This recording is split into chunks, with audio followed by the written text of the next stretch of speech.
Di ara na punta sa articulated mga boss. Andito tayo sa articulated na A40F Volvo. Okay. Ang problema natin ay kailangan natin bunutin yung mga injector sleeve. Kaya natin mga kasama. Shout out sa among kauban diha. Bunutin natin yung mga injector sleeve dahil naghahalo yung tubig at saka diesel sa radiator. Ayan. Ayan, kailangan na natin yung timing muna dito.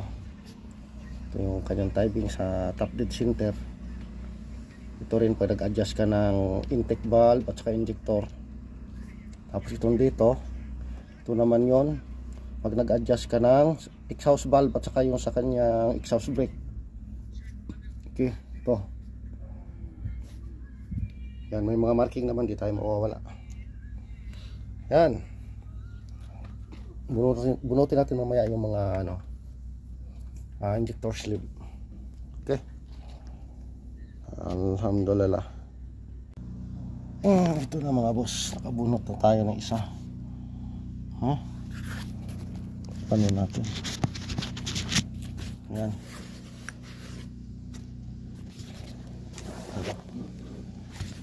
Ayan. Yun. Injector number 1. Tapos ito, kita na natin kita nyo yung o-ring. Yan. Yung o-ring itong number 2 ay sira na. Tapos kita nyo yung sunog. Check natin yung kanyang sleeve na doon sa number 2. Malamang may crack yun. Okay, binubunot pa natin. Ito yung number 1, okay siya. Kita yung number 2, sunog na sunog. Sunog dito, nandito. Malamang yung o-ring nito sunog. Yung pati yung sa sleeve kabila, number 2. Ayun, pakita natin yung ating puller. Yeah. Ayun yung ating puller. So, yan.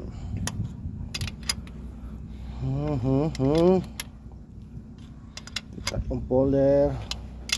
Dala lang. Yan. Yan siya. Okay, thank you. Natanggal. Tanggal bro pa. Wala man bro. Madala. Nadala. Okay. Tapos ang puller natin. Tingnan natin kung sira nga ba ang o-ring ng injector number 2, injector sleeve. Tingnan natin, baka basag din. Baka basag din ang sleeve or o-ring nga lang ba talaga.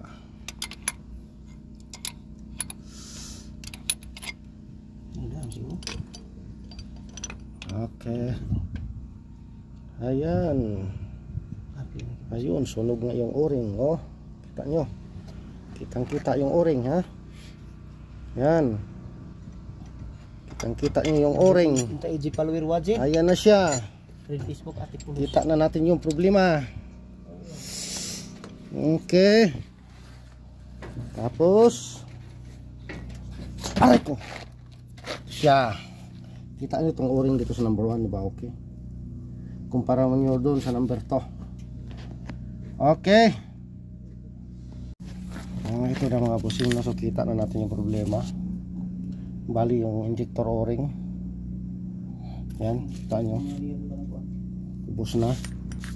Saka yung o-ring ng sleeve nasunog, gawa ng yung washer niya ay di lumapat dito. Nagkaroon ng backlick dito sa may injector, kaya nasunog tong uminit tong mga o-ring. Yan, kaya nasunog. Kaya mayroon tayong mga bago, palitan na natin mga bago. Pati buong injector sleeve. Saan ilisan po dito? No. Okay. Ito yung tools na pinabili natin. Injector sleeve remover at saka installer. Okay. Ilisan naipangilisan Ito mga boss, kabit na tayo ng injector sleeve. Ito yung installer natin. Ito, nakabit natin yung isa. Tapos ito. Ayan. Okay. Ay, ito mga busing, tuloy-tuloy pa rin tayo.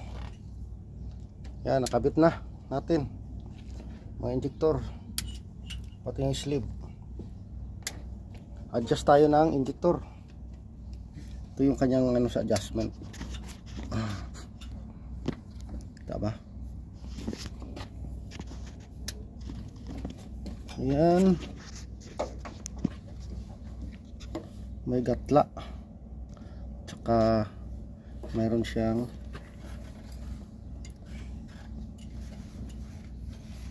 number. Ayan.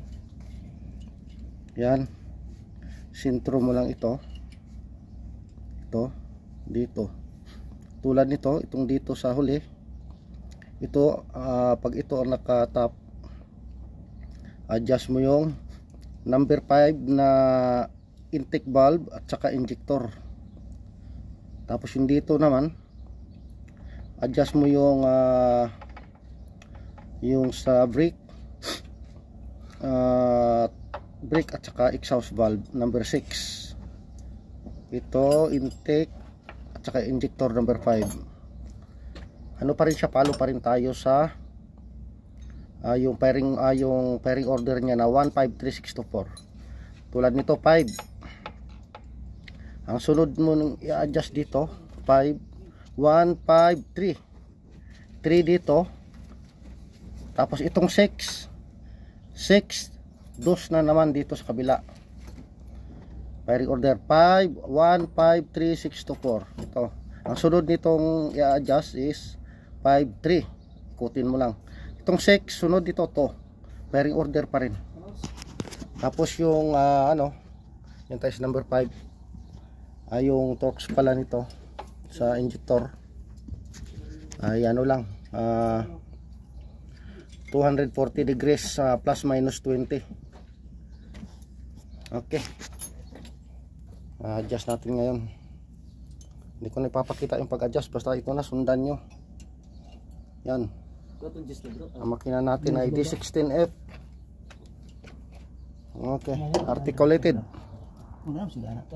Siguro.